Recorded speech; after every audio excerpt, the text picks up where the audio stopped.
Hola, en este video se demostrará matemáticamente lo que es el principio de Arquímedes, el cual establece que un objeto sometido en un fluido, ya sea que está sumergido o parcialmente sumergido, experimenta una fuerza hacia arriba de empuje ejercida por el fluido, que es equivalente al peso del fluido que desplaza, ¿cierto? Ese es el principio de Arquímedes, que se puede demostrar experimentalmente, pero acá lo enfocaremos de un punto de vista eh, analítico o matemático. Para verlo, usaremos lo estática, ¿cierto? O sea, la segunda ley de Newton. Entonces tenemos que ver qué fuerzas están actuando en una cierta porción de fluido, realizar el equilibrio de fuerzas, y de esa forma surge de forma natural el principio de Arquímedes. Entonces, primero dibujamos un objeto que lo dibujamos de forma irregular para hacerlo lo más general posible. Este objeto vamos a suponer que está totalmente sumergido en el fluido. Acá está la superficie del fluido.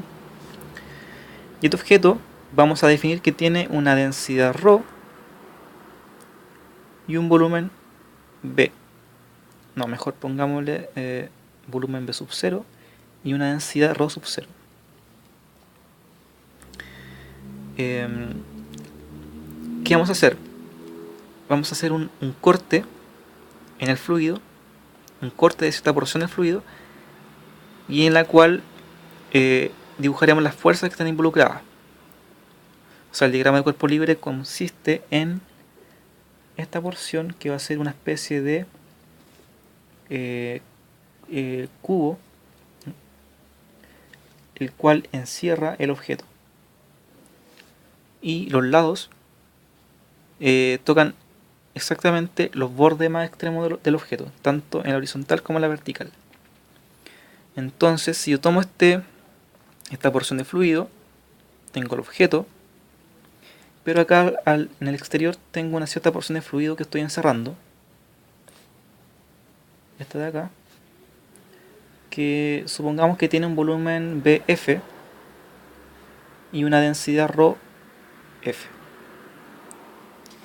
¿cierto? Entonces tengo un fluido acá que tiene volumen BF, densidad ρF, y tengo el objeto con densidad ρ0 y volumen B0. Dibujemos ahora las fuerzas que están actuando. En primer lugar tenemos el peso del objeto que actúa, ¿cierto?, en dirección hacia el centro del planeta, y que lo denotamos por W. Ese va a ser el peso del objeto, que es la primera fuerza que estamos considerando en este diagrama de cuerpo libre. ¿Qué otra fuerza está involucrada? Tenemos las fuerzas producto de las presiones del fluido. Sabemos por hidrostática que la presión en un fluido varía en la vertical, o sea con la profundidad, pero no varía en la horizontal. Entonces, por ejemplo, sabemos de que el fluido ejerce presiones en ese sentido sobre la porción de fluido que estoy considerando, este corte imaginario, pero como esa presión está a la misma profundidad de esa, se van a anular. Como esta presión está a la misma profundidad que esta, también se va a anular. Y así se anulan todas. Así que no nos va a influir en el análisis que vamos a realizar. Solo nos vamos a enfocar en la dirección vertical. Acá el fluido va a experimentar una presión hacia abajo, que le vamos a llamar Fs. Y acá abajo también el fluido va a ejercer una presión hacia arriba, que se va a traducir en una fuerza Fi. Esta cara va a estar a una profundidad H1 y esta otra cara va a estar a una profundidad H2, ¿cierto? Entonces, sabemos que la presión aumenta con la profundidad. Por lo tanto, de inmediato sabemos que la fuerza inferior tiene que ser mayor que la fuerza superior. Eso lo sabemos de antemano porque sabemos que Fi está a una profundidad mayor que para Fs. También, producto de eso, ya es evidente de que va a existir una fuerza neta hacia arriba. ¿Cierto? Producto de esta diferencia de fuerzas, va a existir una fuerza hacia arriba que se va a oponer al peso del cuerpo. Y esa fuerza es la que denominamos empuje. Entonces definamos el empuje con E y ¿a qué va a ser igual? ¿Cierto? Va a ser igual a la fuerza inferior, como va hacia arriba va a ser positiva, la defino positiva, menos la fuerza superior, esta que va hacia abajo, y menos el peso de este fluido circundante, ¿cierto? ¿Y cómo sería el peso de ese fluido? Sería igual a la masa de ese fluido multiplicado por la aceleración de gravedad. Pero la masa de este fluido lo puedo expresar también en función de la densidad. Sería igual a la densidad por el volumen y eso por G. Entonces sería la densidad del fluido por el volumen del fluido por G. Todo esto sería el peso de este fluido que estoy considerando en esta porción. Ahora veamos qué sería Fi. F sub I sería la fuerza que ejerce el fluido en esta zona, que sería la densidad del fluido por G por H2, ¿cierto? H2 que sería esta profundidad. Esa sería la presión a esa profundidad, pero si quiero la fuerza me basta multiplicarlo por el área, que sería el área de esta cara.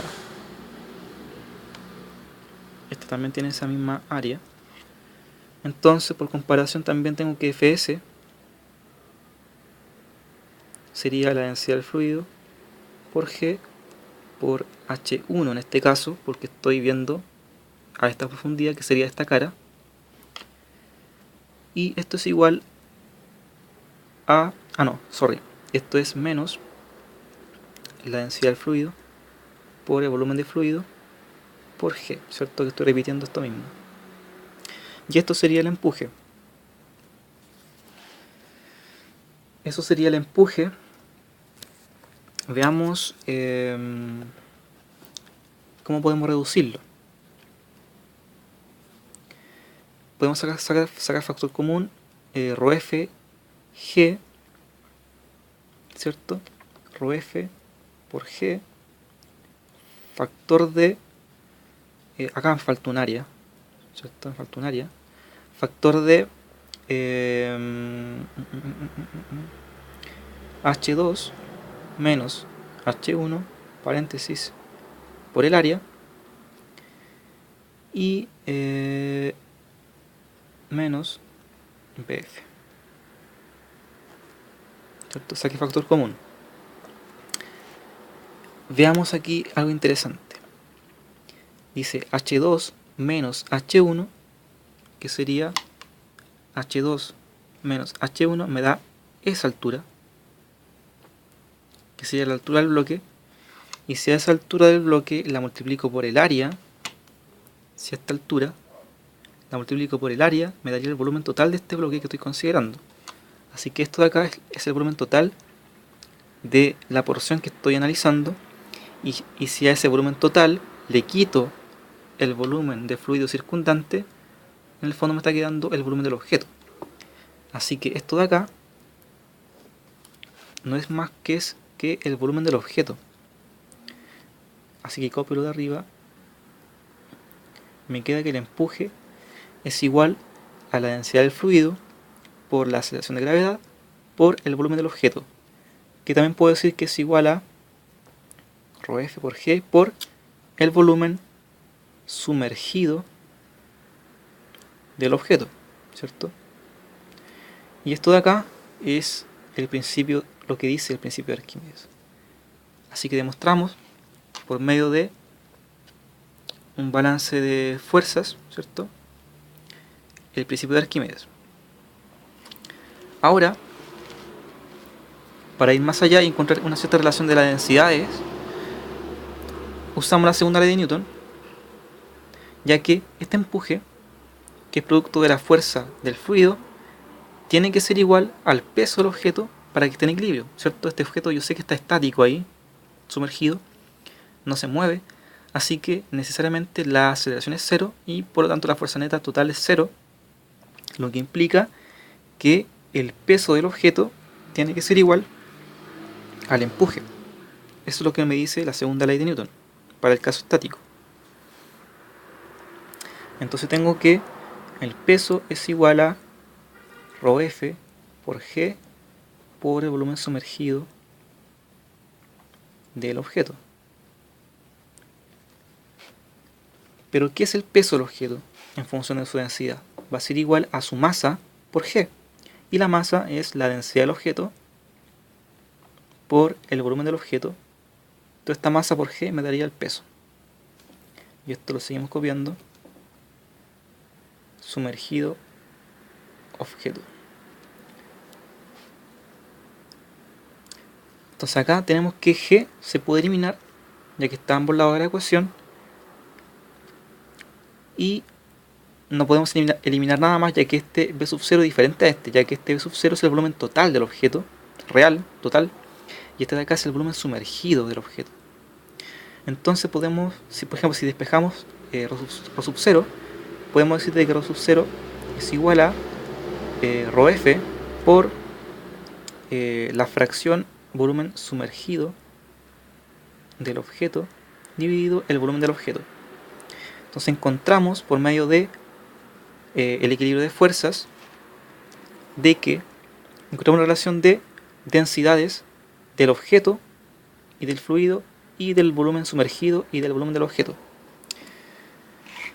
Si nos damos cuenta acá, podemos ver de que si el volumen sumergido fuera igual al volumen del objeto completamente, o sea, en el fondo, si el objeto estuviera sumergido totalmente, esta fracción sería 1, sería igual a 1 y por lo tanto la densidad del objeto sería igual a la densidad del fluido. O sea, se concluye de que para que un objeto esté sumergido completamente en un fluido, la densidad de dicho objeto tiene que ser igual a la densidad del fluido. O al revés, si la densidad del objeto es igual a la densidad del fluido, entonces ese objeto va a estar sumergido completamente en el fluido. Pero ¿qué pasa si el volumen sumergido fuera menor al volumen del objeto? O sea, de que el objeto estuviera parcialmente sumergido, quiere decir que esta fracción va a ser menor a 1. Y por lo tanto, la densidad del objeto menor a la densidad del fluido. O sea, para que un objeto esté parcialmente sumergido en un objeto, o flotando, implica de que su densidad es menor a la densidad del fluido. Entonces la conclusión, ¿cierto?, de este equilibrio es que si la densidad del objeto es mayor o igual a la densidad del fluido, dicho objeto va a estar sumergido. Si la densidad del objeto es menor a la densidad del fluido, ese objeto va a estar parcialmente sumergido. O mejor dicho, que está flotando.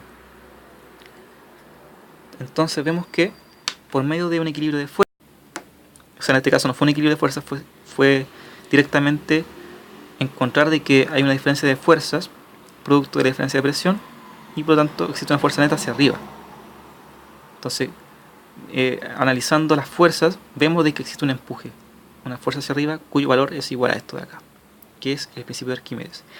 Y usando la segunda ley de Newton, para aceleración igual a cero, se concluye de que la flotabilidad de un objeto tiene que ver directamente con las densidades del objeto y del fluido y del volumen sumergido del objeto en relación a su volumen total. Eso es todo, muchas gracias y nos vemos.